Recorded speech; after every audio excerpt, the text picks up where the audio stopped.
मैं हेमलता शर्मा अनमोल निधि पर आपका स्वागत करती हूँ। अनमोल निधि यानी ऐसा कोष जिसका कोई मोल नहीं। दोस्तों, आज मैं आपको शुक्रवार व्रत की विधि व कथा सुनाने वाली हूँ। शुक्रवार व्रत करने से माँ लक्ष्मी की कृपा आप पर हमेशा बनी रहती है और माँ संतोषी की कृपा भी आप पर हमेशा बनी रहती है। इस व्रत को करने की विधि कुछ इस प्रकार है। इस व्रत को करने वाला कथा कहते व सुनते समय हाथ में गुड़ व भुने चने रखे। सुनने वाला संतोषी माता की जय, संतोषी माता की जय मुख से बोलते जाएं। कथा समाप्त होने पर हाथ का गुड़ चना गौ माता को खिलावें। कलश में रखा हुआ गुड़ चना सबको प्रसाद के रूप में बांट दें।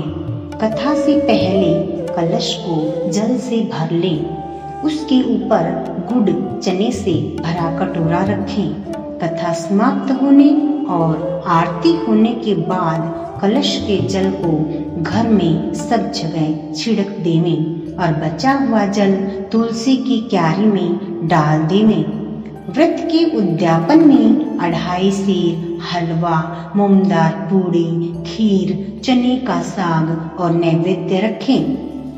5.25 आने का गुड़ चना लेकर माता का व्रत करें। 1.25 रुपए का भी हो सकता है, 5.25 रुपए का भी हो सकता है। गुड़ घर में हो तो लेवें, विचार न करें, क्योंकि माता भावना की भूखी है। कम ज्यादा का कोई विचार नहीं। घी का दीपक जला संतोषी माता की जय जयकार बोलकर नारियल फोड़े। इस दिन घर में कोई खटाई न खावे और न किसी दूसरे को खाने दे। इस दिन 8 लड़कों को भोजन कराकर देवर व जेठ के कुटुंब के लड़के मिलते हों तो दूसरों को बुलाना नहीं। कुटुंब में ना मिले तो ब्राह्मणों के, रिश्तेदारों के व पड़ोसियों के लड़के को बुलावें। उन्हें खटाई की कोई वस्तु ना दें तथा भोजन कराकर यथाशक्ति दक्षिणा देवें। इस तरह से आप इसके बाद शुक्रवार व्रत की कथा सुन सकते हैं। शुक्रवार व्रत की कथा कुछ इस प्रकार है। दोस्तों, मैं आपको एक बात बता दूं कि कथा सुनने वाला कथा को पूरी सुने, बीच में नहीं उठना चाहिए, ये अच्छा नहीं माना जाता। एक बुढ़िया थी, उसके 7 पुत्र थे। 6 कमाने वाले थे और एक निकम्मा था। बुढ़िया माँ 6 पुत्रों की रसोई बनाती, भोजन कराती और पीछे से जो कुछ बचता सो 7वीं को दे देती थी। परंतु वह बड़ा भोला भाला था, मन में कुछ विचार न करता था। एक दिन अपनी बहू से बोला, देखो मेरी माता का मुझ पर कितना प्यार है। वह बोली, क्यों नहीं, सबका झूठन बचा हुआ तुमको खिलाती है। वह बोला, भला ऐसा भी कहीं हो सकता है? मैं जब तक अपनी आंखों से न देखूं मान नहीं सकता।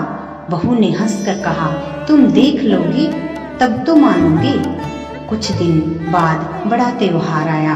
घर में 7 प्रकार के भोजन और चूरमा के लड्डू बने। वह जांचने के लिए सिर दर्द का बहाना कर पतला कपड़ा सिर पर ओढ़कर रसोई घर में सो गया और कपड़े में से सब देखता रहा। 6 भाई भोजन करके आए। उसने देखा माँ ने उनके लिए सुंदर सुंदर आसन बिछाए हैं, 7 प्रकार की रसोई परोसी है। वह आग्रह करके जिमाती है। वे देखता रहा। 6 भाई भोजन करके उठे तब माता ने उनकी झूठी थालियों में से लड्डुओं के टुकड़ों को उठाया और एक लड्डू बनाया। झूठन साफ कर बुढ़िया माँ ने पुकारा, उठो बेटा, 6 भाई भोजन कर गए, अब तू ही बाकी है, उठना, कब खाएगा? वह कहने लगा, माँ मुझे भोजन नहीं करना, मैं परदेश जा रहा हूँ। माता ने कहा, कल जाता हो तो आज ही जा। वह बोला, हाँ हाँ, आज ही जा रहा हूँ। यह कहकर वह घर से निकल गया। चलते समय बहू की याद आई।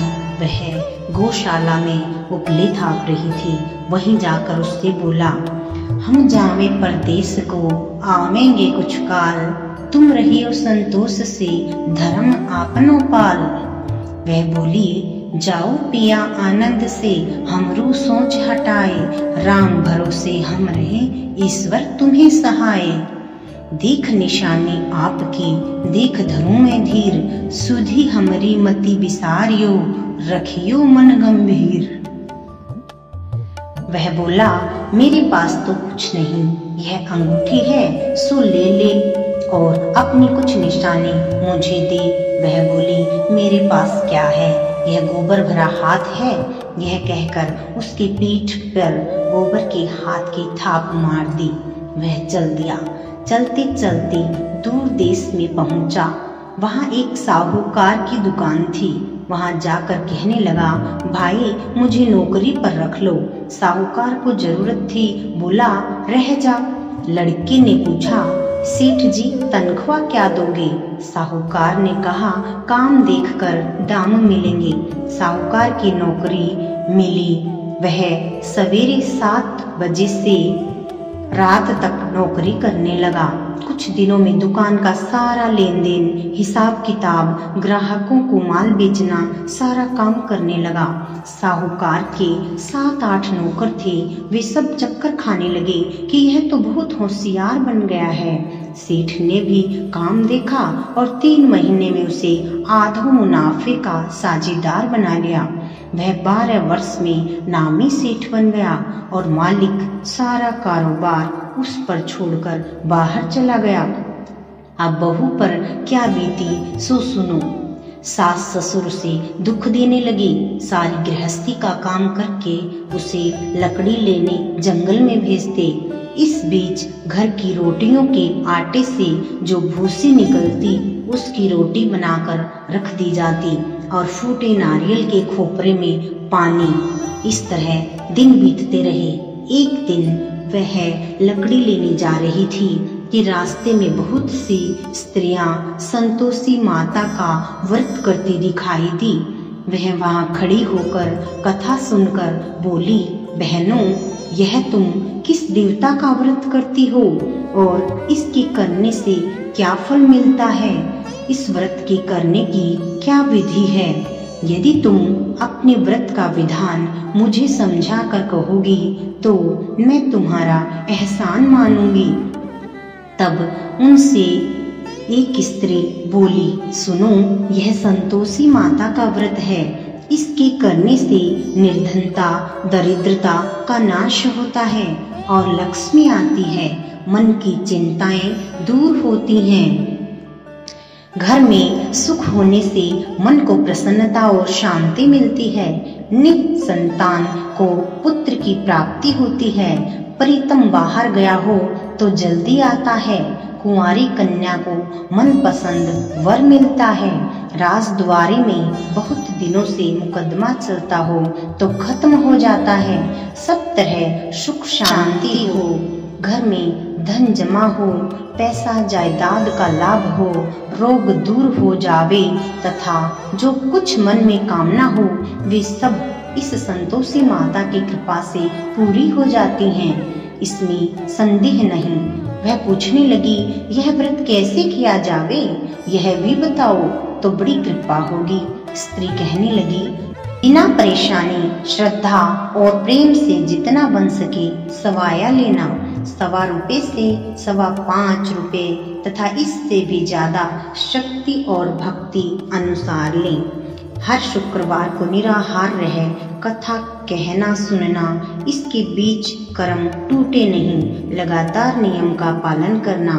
सुनने वाला कोई न मिले तो घी का दीपक जला उसके आगे जल के पात्र को रखकर कथा सुनी जा सकती है, जिससे यह नियम ना टूटे। जब तक कार्य सिद्ध न हो नियम पालन करना और कार्य सिद्ध हो जाने पर व्रत का उद्यापन करना। 3 माह में माता फल पूरा करती है। यदि किसी के खोटे ग्रह हों तो भी माता 1 वर्ष में अवश्य कार्य सिद्ध करती है। कार्य सिद्ध होने पर ही उद्यापन करना चाहिए, बीच में नहीं। उद्यापन में 2.5 सेर आटे का हलवा तथा इसी परिमाण में खीर तथा चने का साग करना। 8 लड़कों को भोजन कराना, जहाँ तक मिले देवर जेठ भाई बंधु कुटुंब के लड़के लेना, न मिले तो रिश्तेदारों को पड़ोसियों के लड़के बुलाकर उन्हें भोजन कराना। यथाशक्ति दक्षिणा दे माता का नियम पूरा करना। उस दिन घर में कोई खटाई न खावे। यह सुनकर बहू चल दी।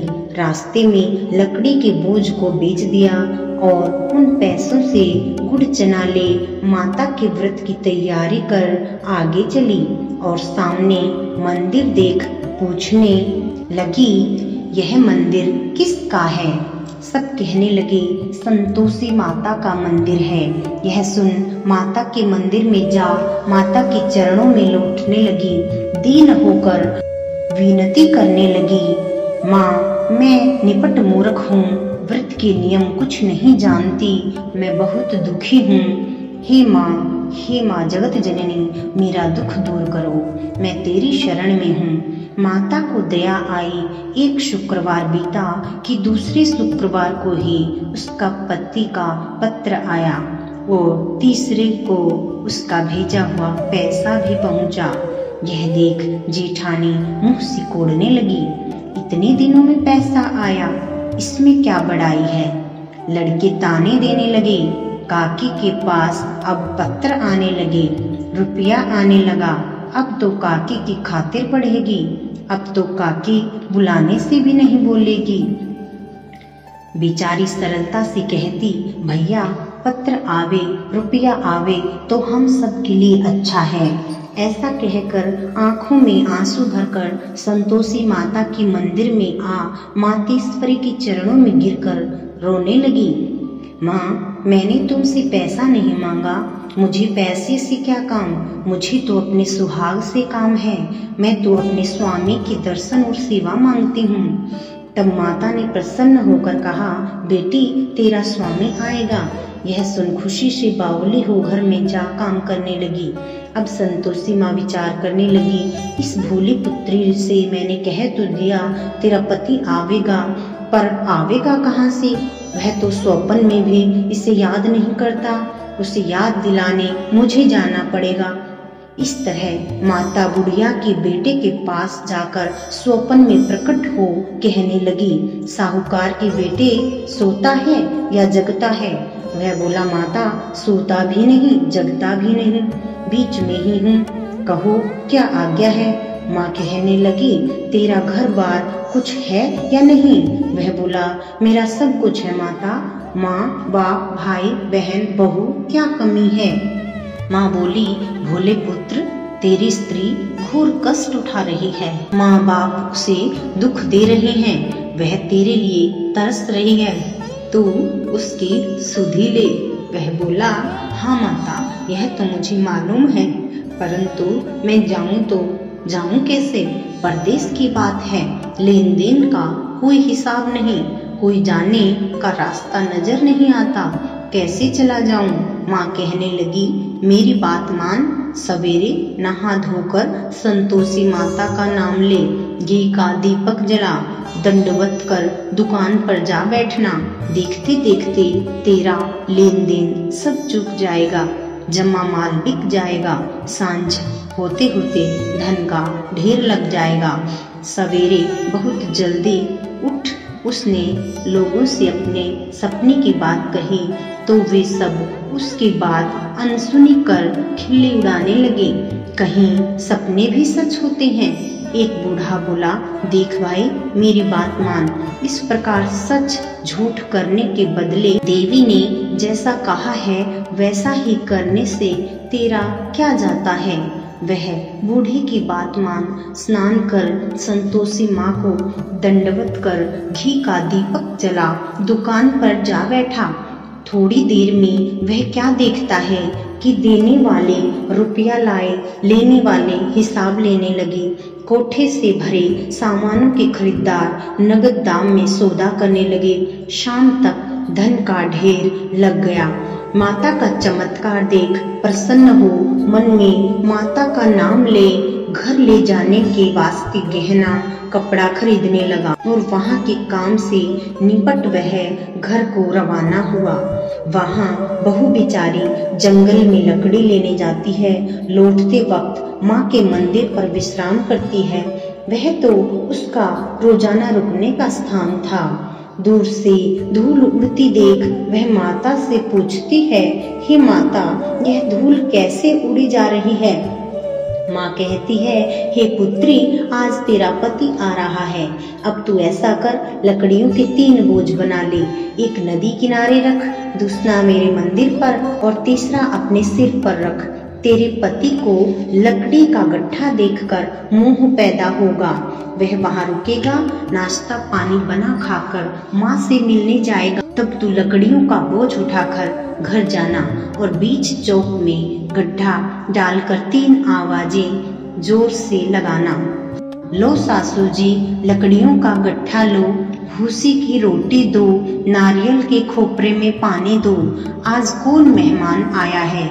माँ की बात सुन बहू बोली, अच्छा माता कहकर प्रसन्न हो लकड़ियों के 3 गट्ठे ले आई। एक नदी तट पर, एक माता के मंदिर पर रखा। इतने में ही एक मुसाफिर आ पहुंचा। सूखी लकड़ी देख उसकी इच्छा हुई कि अब यहीं विश्राम करे और भोजन बना खाकर गांव जाए। इस प्रकार भोजन बना विश्राम कर वह गांव को गया। सबसे प्रेम से मिला। उसी समय बहू सिर पर लकड़ी का गट्ठा ले आती है। लकड़ी का भारी बोझ आंगन में डाल जोर से 3 आवाजें देती है। लो सासू जी, लकड़ी का गट्ठा लो, भूसी की रोटी दो, नारियल के खोपरे में पानी दो। आज कौन मेहमान आया है? यह सुनकर सास बाहर आई। अपने दी हुए कष्टों को भुलाते हुए कहती है, बहू ऐसा क्यों कहती है? तेरा मालिक ही तो आया है। आ बैठ, मीठा भात खा, भोजन कर, कपड़े गहने पहन। इतने में आवाज सुन उसका स्वामी बाहर आता है और उठी देख व्याकुल हो माँ से पूछता है, माँ यह कौन है? माँ कहती है, बेटा यह तेरी बहू है। आज 12 वर्ष हो गए। तू जब से गया है तब से सारे गांव में जानवर की तरह भटकती फिरती है। कामकाज घर का कुछ करती नहीं, 4 समय आकर खा जाती है। अब तुझे देखकर भूसी की रोटी और नारियल के खोपरे में पानी मांगती है। वह लज्जित हो बोला, ठीक है माँ, मैंने इसे भी देखा है और तुम्हें भी देखा है। अब मुझे दूसरे घर की ताली दो तो मैं उसमें रहूं। तब माँ बोली, ठीक है बेटा, जैसी तेरी मर्जी कहकर ताली का गुच्छा पटक दिया। उसने ताली ले दूसरे कमरे में जो तीसरी मंजिल के ऊपर था खोलकर सारा सामान जमाया। एक दिन में ही वहाँ राजा के महल जैसा ठाठ बाट हो गया। अब क्या था, वे दोनों सुखपूर्वक रहने लगे। इतने में अगला शुक्रवार आया। बहू ने अपने पति से कहा कि मुझे माता का उद्यापन करना है। पति बोला, बहुत अच्छा, खुशी से करो। वह तुरंत ही उद्यापन की तैयारी करने लगी। जेठ के लड़कों को भोजन के लिए कहने गई। उसने मंजूर किया, परंतु पीछे जेठानी अपने बच्चों को सिखलाती है, देखो रे, भोजन के समय सब लोग खटाई मांगना, जिससे उसका उद्यापन पूरा ना हो। लड़के जीवने आए, खीर पेट भर कर खाई, परंतु याद आते ही कहने लगे, हमें कुछ खटाई दो, खाना हमें भाता नहीं। बहू कहने लगी, खटाई किसी को नहीं दी जाएगी, यह तो संतोषी माता का प्रसाद है। लड़के तुरंत उठ खड़े हुए, बोले, पैसा लाओ। भोली बहू कुछ जानती नहीं थी, सो उन्हें पैसे दे दिए। लड़के उसी समय जा करके इमली लाकर खाने लगे। यह देखकर संतोषी माता ने बहू पर कोप किया। राजा के दूत उसके पति को पकड़कर ले गए। जेठ जेठानी मन माने खोटे वचन कहने लगे। लूट लूट कर धन इकट्ठा कर लाया था, सो राजा के दूत पकड़कर ले गए। अब सब मालूम पड़ जाएगा जब जेल की हवा खाएगा। बहू से यह वचन सहन नहीं हुए रोती रोती माता के मंदिर में गई। हे माता, तुमने यह क्या किया? हंसाकर अब क्यों रुलाने लगी? माता बोली, पुत्री, तूने उद्यापन करके मेरा व्रत भंग किया है, इतनी जल्दी सब बातें भुला दी। वह कहने लगी, माता, भूली तो नहीं हूँ, न कुछ अपराध किया है, मुझे तो लड़कों ने भूल में डाल दिया। मैंने भूल से उन्हें पैसे दे दिए, मुझे क्षमा कर दो माँ। माँ बोली, ऐसी भी कहीं भूल होती है? वह बोली, माँ, मुझे माफ कर दो, मैं फिर तुम्हारा उद्यापन करूंगी। माँ बोली, अब भूल मत करना। वह बोली, मैं फिर तुम्हारा उद्यापन करूंगी। माँ बोली, अब भूल मत करना। वह बोली, अब न होगी। माँ, अब बतलाओ वह कैसे आवेंगे? माँ बोली, जा पुत्री, तेरा पति तुझे रास्ते में ही आता मिलेगा। वह घर को चली, राह में पति आता मिला। उसने पूछा, तुम कहाँ गए थे? तब वह कहने लगा, इतना धन कमाया है, उसका टैक्स राजा ने मांगा था, वह भरने गया था। वह प्रसन्न हो बोली, भला हुआ, अब घर चलो। कुछ दिन बाद फिर शुक्रवार आया। वह बोली, मुझे माता का उद्यापन करना है। पति ने कहा, करो। फिर वह जेठ के लड़कों से भोजन को कहने गई। जेठानी ने तो एक दो बातें सुनाई और लड़कों को सिखा दिया कि तुम पहले ही खटाई मांगना।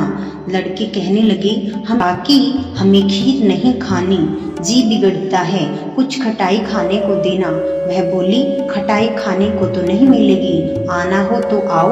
वह ब्राह्मण के लड़के को लेकर भोजन कराने लगी। यथाशक्ति दक्षिणा की जगह एक एक फल उन्हें दिया। इससे संतोषी माता प्रसन्न हुई। माता की कृपा होते ही 9वें मास को उसको चंद्रमा के समान सुंदर पुत्र की प्राप्ति हुई। पुत्र को लेकर प्रतिदिन माता जी के मंदिर में जाने लगी। माँ ने सोचा कि यह रोज आती है, आज क्यों न मैं इसे इसके घर जाकर मिलूं, इसका आसरा देखूं तो सही। यह विचार कर माता ने भयानक रूप बनाया। गुड़ और चने से सना मुख, ऊपर सुंड के समान होंठ, उस पर मक्खियां भिना रही थी। देहली में पांव रखते ही उसकी सास चिल्लाई, देखो रे, कोई चुड़ैल डंकिनी चली आ रही है, लड़कों इसे भगाओ, नहीं तो किसी को खा जाएगी। लड़के डरने लगे और चिल्लाकर खिड़की बंद करने लगे। छोटी बहू रोशनदान में से देख रही थी। प्रसन्नता से पगली होकर चिल्लाने लगी, आज मेरी माताजी मेरे घर आई हैं। यह कहकर बच्चे को दूध पिलाने से हटाती है। इतने में सास का क्रोध फूट पड़ा।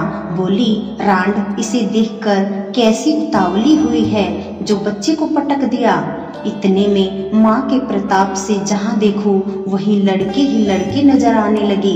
वह बोली, माँ जी, मैं जिनका व्रत करती हूँ यह वही संतोषी माता है। इतना कहकर झट से सारे घर के किवाड़ खोल देती है। सब ने माता की चरण पकड़ लिए और विनती कर कहने लगे, हे माता, हम मूर्ख हैं, हम अज्ञानी हैं, पापी हैं, तुम्हारे व्रत की विधि हम नहीं जानते। तुम्हारा व्रत भंग कर हमने बहुत बड़ा अपराध किया है। हे माता, आप हमारा अपराध क्षमा करो। इस प्रकार माता प्रसन्न हुई। माता ने बहू को जैसा फल दिया वैसा सबको दे, जो पढ़े उसका मनोरथ पूरा होवे। बोली, संतोषी माता की जय हो, संतोषी माता की जय हो।